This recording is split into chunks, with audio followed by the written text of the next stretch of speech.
ওম শান্তি। আজকের তারিখ হলো 16 ফেব্রুয়ারি 2025। প্রাতঃ মুরলী অব্যক্ত বাপদাদা রিভাইজ কোর্স 2 ফেব্রুয়ারি 2004। আজকের অব্যক্তমূলের হেডলাইন হলো পূর্বজ আর পূজ্য এই সমানে থেকে সব আত্মার পালন করো, আশীর্বাদ দাও, আশীর্বাদ দাও। পূর্বজ আর পূজ্য এই সমানে থেকে সব আত্মার পালন করো, আশীর্বাদ দাও আর আশীর্বাদ নাও। ওম শান্তি। আজ বাপদাদা চতুর্দিকে সর্বশ্রেষ্ঠ বাচ্চাদের দেখছেন। প্রত্যেক বাচ্চা পূর্বজ আর পূজ্য। সেই জন্য এই কল্পবৃক্ষের জড় তোমরা সবাই আর কাণ্ড। কাণ্ডের কানেকশন সম্পূর্ণ বৃক্ষের ডালপালার সাথে, পাতার সাথে আপনা থেকেই হয়।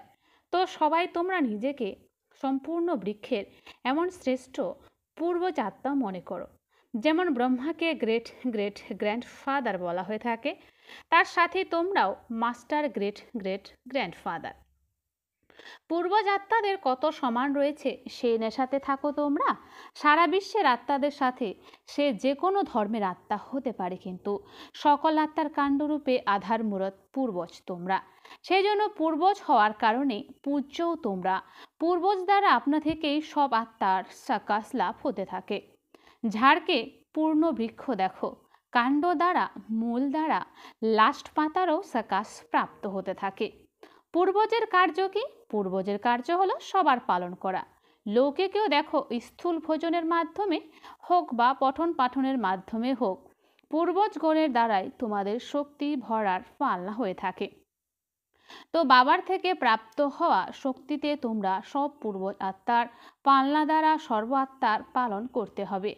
আজ সময় অনুসারে শক্তি দ্বারা সর্ব আত্মার পালনার আবশ্যকতা রয়েছে। জানো তোমরা, আজকাল আত্মাদের মধ্যে অশান্তি আর দুঃখের তরঙ্গ ছেয়ে আছে। তো তোমরা পূর্বজ ও পূজ্য আত্মাদের নিজের বংশাবলীর প্রতি দয়া আসে। যেমন যখন কোনো বিশেষ অশান্তির বায়ুমণ্ডল থাকে, তখন বিশেষভাবে মিলিটারি কিংবা পুলিশ অ্যালার্ট হয়ে যায়। তেমনি আজকালকার বাতাবরণে তোমরা পূর্বজগণও বিশেষ সেবার্থে নিজেকে নিমিত্ত মনে করো। সমগ্র বিশ্বের আত্মাদের তোমরা নিমিত্ত, এই স্মৃতি তোমাদের থাকে। সমগ্র বিশ্বের আত্মাদের আজ তোমাদের সকাশের আবশ্যকতা আছে। ঠিক এরকমই নিজেদেরকে অসীম বিশ্বের পূর্বজ আত্মা হিসেবে অনুভব করো তোমরা। বিশ্বের সেবা স্মরণে আসে নাকি সেন্টারের সেবা স্মরণে আসে? আজ আত্মারা তোমরা সব পূর্বজ দেব আত্মাকে আত্মস্বরে ডাকছে। প্রত্যেকে নিজের নিজের বিভিন্ন দেবী ও দেবতাদের আত্মস্বরে ডাকছে, এসো ক্ষমা করো, কৃপা করো। তো ভক্তদের আওয়াজ শুনতে পাও শুনতে নাকি না? কোনো ধর্মের আত্মা যখন তার সাথে সাক্ষাৎ করে, তখন নিজেকে সকল আত্মার পূর্বজ তুমি এটা ভেবে সাক্ষাৎ করো। এমন অনুভব হয় কি যে এও আমি পূর্বজের শাখা প্রশাখা, এদেরও সাকাশ দেওয়া পূর্বজ তোমরা। কল্পবৃক্ষের চিত্র নিজের সামনে আনো, নিজেকে দেখো তোমার স্থান কোথায়। মূলেও তোমরা, কাণ্ডও তোমরা, এর সাথে পরমধামেও তোমরা। সব পূর্বজ আত্মাদের স্থান বাবার সাথে, বাবার কাছে। তোমরা জানো তো না, যখন তোমরা কোনো আত্মার সাথে এই নেশাতে সাক্ষাৎ করো, তখন সব ধর্মের আত্মা তোমাদেরকে এই দৃষ্টিতে দেখবে, ইনি আমাদের আপন। যদি তোমরা তাদের পূর্বজ হওয়ার নেশায় স্মৃতির দ্বারা, বৃত্তির দ্বারা, দৃষ্টির দ্বারা সাক্ষাৎ করো, তবে তাদেরও আপন ভাবের অভ্যাস হয়। কারণ তোমরা সবার পূর্বজ, সবার। এমনিতে স্মৃতিতে সেবা করায় সব আত্মা অনুভব করবে যে ইনি আমাদের ওই পূর্বজ এবং ইষ্ট আমরা আবারও খুঁজে পেয়েছি। আবার দেখো, পূজনযোগ্য হওয়ার পরিপ্রেক্ষিতে তোমাদের পূজা কত মহান। যে কোনো ধর্মাত্মা মহাত্মার এভাবে তোমরা সব দেবী দেবতার সমান বিধিপূর্বক পূজা হয় না। তারা পূজনীয় হয়, কিন্তু তোমাদের মতো বিধিসম্মতভাবে পূজন হয় না। গায়নও দেখো কত বিধিবদ্ধভাবে কীর্তন করে, আরতি করে তোমরা পূর্বজরা এমন পূজ্য হয়ে থাকো। তো নিজেদের এমন মনে করো তোমরা। এমন নেশা আছে, আছে নেশা, যারা মনে করো আমরা পূর্বজ আত্মা, এই নেশা থাকে, এই স্মৃতি থাকে, তারা হাত উঠাও। থাকে? আচ্ছা, যাদের থাকে তারা হাত উঠিয়েছ, খুব ভালো। এবারে দ্বিতীয় কোশ্চেন কি রইল? সদা থাকে। বাপদাদা প্রতি প্রাপ্তিতে সব বাচ্চাদের অবিনাশী দেখতে চান, কখনো কখনো নয়। কেন? খুব চাতুর্যের সাথে তোমরা জবাব দাও। কি বলো তোমরা? আমরা তো থাকি খুব ভালো ভেবে থাকি, খুব ভালোভাবে থাকি। তারপর আস্তে আস্তে বলো কখনো কখনো অল্প হয়ে যায়। দেখো বাবাও অবিনাশী, তোমরা আত্মারা অবিনাশী, তাই না? প্রাপ্তিও অবিনাশী। অবিনাশী জ্ঞান থেকে প্রাপ্তি, তাই জ্ঞান অবিনাশী, তো ধারণাও কি হওয়া উচিত? অবিনাশী হওয়া উচিত, নাকি কখনো কখনো? বাপদাদা এখন সব বাচ্চাকে সময়ের সার্কামস্টান্স অনুসারে অসীম সেবাতে তোমাদের সদা বিজি দেখতে চান।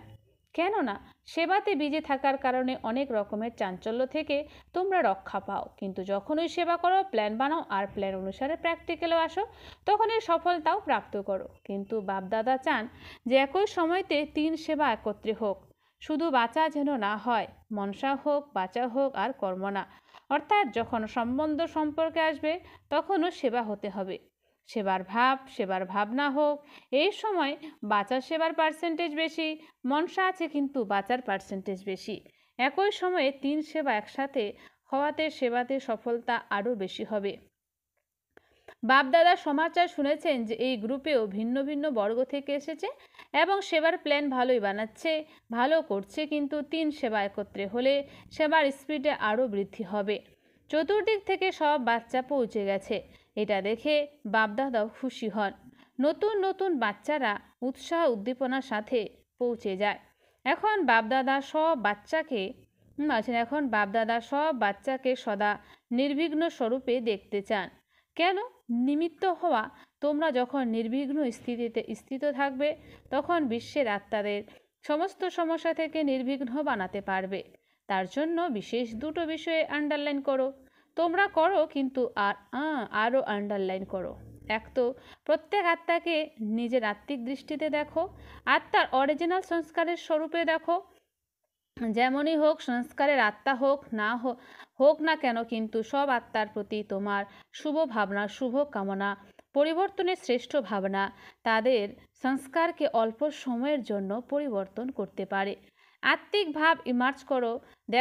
যেমন দেখো, শুরুর সময়তেই তো সংগঠনের থাকাকালীন আত্মিক দৃষ্টি, আত্মিক বৃত্তি, আত্মার সঙ্গে আত্মার মিলন হচ্ছে, কথা বলছে। এই দৃষ্টিতে ফাউন্ডেশন কত মজবুত হয়ে গেছে। এখন সেবার বিস্তারে সম্বন্ধে আত্মিক ভাব দ্বারা চলা বলা সম্পর্কে আসা মার্চ হয়ে গেছে, শেষ হয়নি, কিন্তু মার্চ হয়ে গেছে আত্মিক সমান আত্মাকে সহজে সফলতা প্রাপ্ত করায়। কেননা তোমরা কারা এসে এখানে একত্রিত হয়েছ? পূর্বকল্পের তোমরা সেই দেব আত্মারা, ব্রাহ্মণ আত্মারা একত্রিত হয়েছ। ব্রাহ্মণ আত্মার রূপে সবাই তোমরা শ্রেষ্ঠ আত্মা, দেব আত্মা হিসেবেও তোমরা শ্রেষ্ঠ। এই স্বরূপে সম্বন্ধ সম্পর্কে এসো, সব সময় চেক করো আমি দেব আত্মা, ব্রাহ্মণ আত্মা, শ্রেষ্ঠ কর্তব্য, শ্রেষ্ঠ সেবা করছি। আশীর্বাদ দেওয়া আর আশীর্বাদ নেওয়া, তোমাদের জড়চিত্র কি সেবা করে। আত্মা যেমনই হোক, আশীর্বাদ নিতে যায়, আশীর্বাদ নিয়ে আসে। আর কেউ যদি পুরুষার্থে পরিশ্রম মনে করে, তো সবচাইতে সহজ পুরুষার্থ হলো সারাদিন দৃষ্টি, বৃত্তি, বোল, ভাবনা সব কিছুর দ্বারা আশীর্বাদ দাও, আশীর্বাদ নাও। মহাদানী তোমাদের এই বরদানই হলো তোমাদের টাইটেল। সেবা করার সময় কার্যকালে সম্বন্ধ সম্পর্কে এসে শুধু এই কার্য করো, আশীর্বাদ দাও, আশীর্বাদ নাও। এটা কঠিন কি নাকি সহজ? যারা মনে করো সহজ তারা হাত উঠাও।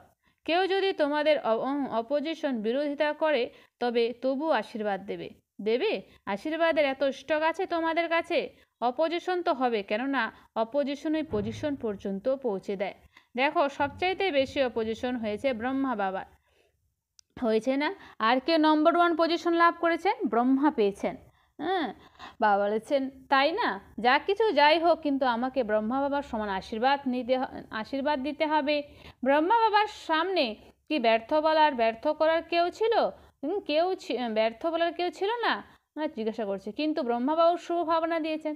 বাবার সামনে তো অনেকজন অনেক কিছু বলেছেন, কিন্তু বাবা শুভ ভাবনা দিয়েছেন, শুভ ভাবনা নিয়েছেন, সন্তোলন করার শক্তি বজায় রেখেছেন।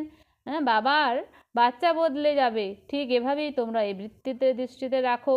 পূর্বকল্পের আমাদের ওই পরিবারের, ব্রাহ্মণ পরিবারের নিজের পরিবর্তন করে একেও পরিবর্তন করতে হবে। এই পরিবর্তন হলে আমিও পরিবর্তন হব না, আমাকে পরিবর্তিত হয়ে পরিবর্তন করতে হবে, এটা আমার দায়িত্ব। তবেই কল্যাণকারী ভাবনা বের হবে আর শুভ কামনা ও শুভ ভাবনা প্রাপ্ত হবে। সময় এখন শীঘ্রতার সাথে পরিবর্তনের দিকে যাচ্ছে, অতীর দিকে যাচ্ছে, কিন্তু সময় পরিবর্তনের আগে তোমরা বিশ্ব পরিবর্তক শ্রেষ্ঠ আত্মারা স্বপরিবর্তন দ্বারা সকলের পরিবর্তনের আধার মূর্ত হও। তোমরা বিশ্বের আধার মূরত, উদ্ধার মূরত। প্রত্যেক আত্মা লক্ষ্য রাখো, আমাকে নিমিত্ত হতে হবে। শুধু তিনটে বিষয়ে এর মধ্যে সংকল্প মাত্র যেন না আসে। এই পরিবর্তন করো। 1 পরচিন্তন, 2 পরদর্শন। সদর্শনের পরিবর্তে পরদর্শন নয়। 3 পরমত কথা, পরসঙ্গ কুসঙ্গ। শ্রেষ্ঠ সঙ্গ করো, কেননা সঙ্গদোষে অনেক ক্ষতি করে। বাপদাদা আগেও বলেছিলেন, 1 পরোপকারী হও এবং 3 কেটে দাও। পরদর্শন আর পরচিন্তন পরমত, অর্থাৎ কুসঙ্গ পরের অনাবশ্যক সঙ্গ ও পর উপকারী হও, তবেই কল্যাণকারী শুভেচ্ছা প্রাপ্ত হবে এবং আশীর্বাদ দেবে। যে যাই দিক না কেন, কিন্তু তোমরা কল্যাণকারী শুভেচ্ছা দাও। এত সাহস আছে তোমাদের? আছে সাহস? তো বাপদাদা চতুর্দিকে সব সেন্টারের বাচ্চাদের বলেন, যদি তোমরা বাচ্চারা সবাই সাহস রাখো, তবে যে যাই কিছু দিক, কিন্তু আমাকে কল্যাণকারী ভাবনা দিতে হবে। তো বাপদাদা এই বছরের সাহসের উৎসাহ উদ্দীপনার কারণে তোমাদের এক্সট্রা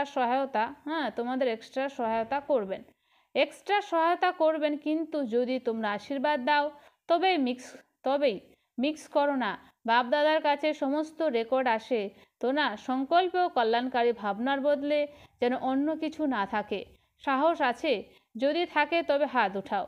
করতে হবে, শুধু হাত উঠিও না, করতে হবে তোমাদের। করবে? মধুবনের তোমরা টিচার, তোমরা করবে? আচ্ছা, তোমরা এক্সট্রা মার্কস জমা করবে? অভিনন্দন। কেন? বাপদাদার কাছে অ্যাডভান্স পার্টি বারবার আসে। তারা বলে যে আমাদের তো অ্যাডভান্স পার্টির পার্ট দেওয়া হয়েছে, সেই পার্ট প্লে করছি, কিন্তু আমাদের সাথে অ্যাডভান্স স্টেজ কেন বানায় না? এখন উত্তর কি উত্তর দেব? অ্যাডভান্স স্টেজ আর অ্যাডভান্স পার্টির পার্ট দুটোই যখন একসাথে হবে তখনই তো সমাপ্তি হবে। তাহলে তারা জিজ্ঞাসা করলে কি জবাব দেব? কত বছরে হবে তোমরা সব উদযাপন করে নিয়েছো। Silver jubilee, golden jubilee, diamond jubilee সব উদযাপন করেছো। এখন বলছেন যে এখন অ্যাডভান্স স্টেজ সেরেমনি উদযাপন করো, তার ডেট ফিক্স করো। পাণ্ডব বলো, এর ডেট ফিক্স হবে? প্রথম সারির লাইন তোমরা বলো, ডেট ফিক্স হবে নাকি অকস্মাৎ হবে? কি হবে? অকস্মাৎ হবে নাকি হয়ে যাবে? বলো, কিছু বলো। এই ব্যাপারে ভাবছো কি? বাবা নির্বের ভাইজিকে জিজ্ঞাসা করেছেন, সেরেমনি হবে নাকি অকস্মাৎ হবে? তুমি দাদিকে জিজ্ঞাসা করছো? এ নির্বের ভাই দাদিকে দেখছে যে দাদি কিছু বলুক। তুমি বলো বাবা। ভাইজি বলেছেন বলো। অবশেষে তো এটা হওয়ারই আছে। অবশেষটাও কবে? আপনি আমাদের ডেট দিন, সেই ডেটের মধ্যে আমরা করে দেব। আচ্ছা বাপদাদা তোমাদের এক্সট্রা 1 বছরের ডেট দিয়েছেন, তোমাদের মনোবল দ্বারা এক্সট্রা সহায়তা প্রাপ্ত হবে। এটা তো করতে পারবে তো না? এটা করে দেখাও, তারপরে বাবা ডেট ফিক্স করবেন। আপনার ডাইরেকশন প্রয়োজন আমাদের, তাহলে এই 2004 সালকে তদ্রূপে উদযাপন করতে পারবো। এর মানে এটাই যে এখন এর প্রস্তুতি নেই। তো অ্যাডভান্স পার্টিকে এখন 1 বছর অপেক্ষা করতে হবে তো না? আচ্ছা, কেননা এখন থেকে যদি লক্ষ্য রাখো করতে হবে, তাহলে বহুকাল অ্যাড হয়ে যাবে। কেননা বহুকালেরও তো হিসেব আছে, তাই না? যদি অন্তে করবে তবে বহুকালের হিসেব ঠিক হবে না। সেই জন্য এখন থেকে অ্যাটেনশন প্লিজ। আচ্ছা, রুহানের ড্রিল স্মরণে আছে? এখন 1 সেকেন্ডে নিজের পূর্ব স্টেজে এসে পরমধাম নিবাসী বাবার সাথে লাইট হাউস করে বিশ্বকে লাইট দিতে পারবে? তাহলে 1 সেকেন্ডে দেশ বিদেশের চতুর্দিকে যারা সবাই শুনছো দেখছো, তারা লাইট হাউস হয়ে বিশ্বের চতুর্দিকে সকল আত্মাকে লাইট দাও, সাকাশ দাও, শক্তি দাও। আচ্ছা, বিশ্বের চতুর্দিকের পূর্বজ এবং পূজ্য আত্মাদের যারা সদা দাতা হয়ে সবাইকে কল্যাণকারী আশীষ দেয়, তেমন মহাদানী আত্মাদের সদা দৃঢ়তা দ্বারা স্বপরিবর্তন দ্বারা সকলের পরিবর্তন করে সেই বিশ্ব পরিবর্তক আত্মাদের, যারা সদা লাইট হাউস হয়ে সকল আত্মাদের লাইট দেয়, এমন সমীপ আত্মাদের বাপদাদার স্মরণে স্নেহ সুমন এবং হৃদয়ের আশীর্বাদ সহ নমস্কার। দাদিজি, দাদি জানকীর সাথে এটা ভালো, উভয় দাদি খুব ভালো পালনা করছো। ভালো পালনা হচ্ছে, তাই তো না? খুব ভালো। তোমরা সেবায় নিমিত্ত হয়েছো তো না? তো দুই দাদিকে দেখে তোমাদের সকলের খুশি হয় তো না? দায়িত্বের সুখও তো লাভ হয়, তাই না? সবার কত কল্যাণকারী শুভেচ্ছা প্রাপ্ত হয়, সবাই খুশি হয়। উভয় দাদি বাপদাদাকে আলিঙ্গন করেছেন। যেমন এটা দেখে খুশি লাগে, তেমনই এদের মতো হলে কত খুশি হবে। কেননা বাপদাদা যখন নিমিত্ত বানিয়েছেন তখন কিছু তো বিশেষত্ব আছে, তবে তো নিমিত্ত বানিয়েছেন। আর সেই বিশেষত্ব তোমাদের প্রত্যেকের মধ্যে যদি এসে যায় তবে কি হতে পারে? নিজের রাজ্য এসে যাবে। বাপদাদা যে ডেটের ব্যাপারে বলেন সেটা এসে যাবে। মনে আছে তো না? এখন ডেট ফিক্স করতে হবে। প্রত্যেককে যে এটা বুঝে নেয় আমাকে করতে হবে, তখন সবাই নিমিত্ত হয়ে যাবে, তো বিশ্বের নবনির্মাণ হয়ে যাবে। নিমিত্ত ভাব এটা শুনেও এটা গুণের খনি। নিমিত্ত ভাব এটা গুণের খনি। শুধু সবসময় যদি নিমিত্ত ভাব এসে যায় তবে সব গুণ সহজভাবে আসতে পারে, কেননা নিমিত্ত ভাবের মধ্যে আমিত্ব ভাব নেই। তাছাড়া আমিত্ব ভাবে দোলাচলে নিয়ে আসে। নিমিত্ত হওয়াতে আমিত্ব ভাবই শেষ তোমার হয়ে যায়, সহযোগী হয়ে যায়। তো সকলের দাদিদের প্রতি ভালোবাসা আছে, বাপদাদার প্রতি ভালোবাসা আছে, তো ভালোবাসার রিটার্ন হলো বিশেষত্বগুলো সমান বানাতে হবে। সুতরাং এই লক্ষ্য বজায় রাখো, বিশেষত্ব সমান বানাতে হবে। কারো মধ্যে যদি কোনো বিশেষত্ব দেখো, সেই বিশেষত্ব ফলো করতে পারো। আত্মাকে ফলো করলে উভয়ই দৃশ্যমান হবে। বিশেষত্ব দেখো আর শৈশবের সমান হও। আচ্ছা, বরদান। নিশ্চয়ের অখণ্ড রেখার দ্বারা নম্বর 1 ভাগ্য বানিয়ে বিজয়ের তিলকধারী ভব। নিশ্চয়ের অখণ্ড রেখার দ্বারা নম্বর 1 ভাগ্য বানিয়ে বিজয়ের তিলকধারী ভব। যারা নিশ্চয় বুদ্ধি বাচ্চা, তারা কখনো কিভাবে বা এভাবে বিস্তারে যায় না। তাদের নিশ্চয়ের অটুট রেখা অন্য আত্মাদেরও স্পষ্টত দৃষ্টিগোচর হয়। তাদের নিশ্চয় রেখা মাঝখানে খণ্ডিত হয় না। যাদের এমন রেখা আছে তাদের মস্তকে বা স্মৃতিতে বিজয়ের তিলক নজরে আসে। তারা জন্মানোর সাথে সাথেই সেবার দায়িত্বের মুকুটধারী হয়। তারা সদা জ্ঞান রত্নের সাথে খেলা করবে, সদা স্মরণ এবং খুশির দোলায় দুলতে জীবন অতিবাহিত করবে। এটাই হলো নম্বর 1 ভাগ্যের রেখা। স্লোগান: বুদ্ধিরূপী কম্পিউটারে ফুল স্টপের চিহ্ন আসা মানে প্রসন্ন চিত্ত হওয়া। বুদ্ধিরূপী কম্পিউটারে ফুল স্টপের চিহ্ন আসা মানে প্রসন্ন চিত্ত হওয়া। অব্যক্ত ইশারা: একান্ত প্রিয় হও, একতা এবং একাগ্রতাকে ধারণ করো। যারা একান্ত প্রিয় হবে, অনেক দিক থেকে তাদের বুদ্ধির যোগ বিচ্ছিন্ন হয়ে যাবে আর একেরই প্রিয় হবে। একের প্রিয় হওয়ার কারণে তারা স্মরণে থাকতে পারে। অনেকের প্রিয় হওয়ার কারণে একের স্মরণে থাকতে পারে না। অনেক দিক থেকে বুদ্ধির যোগ যেন ছিন্ন হয়ে যায় এবং একের সাথে জুড়ে যায়, অর্থাৎ এক ব্যতীত দ্বিতীয় কেউ নেই। যে এমন স্থিতি হবে সে একান্ত প্রিয় হতে পারে। সূচনা: আজ মাসের 3য় রবিবার, অন্তরাষ্ট্রীয় যোগ দিবস। সকল ব্রহ্মাবৎস সংগঠিত রূপে সন্ধ্যা 6:30 থেকে 7:30 পর্যন্ত যোগ অভ্যাসে এই সংকল্প করুন যে আমি আত্মা দ্বারা পবিত্রতার কিরণ নির্গত হয়ে সারা বিশ্বকে পাবন বানাচ্ছে। আমি পতিত পাবনী আত্মা। আচ্ছা, ওম শান্তি। ধন্যবাদ বাবা আজকের এই সুন্দর মিষ্টি মুরলির জন্য।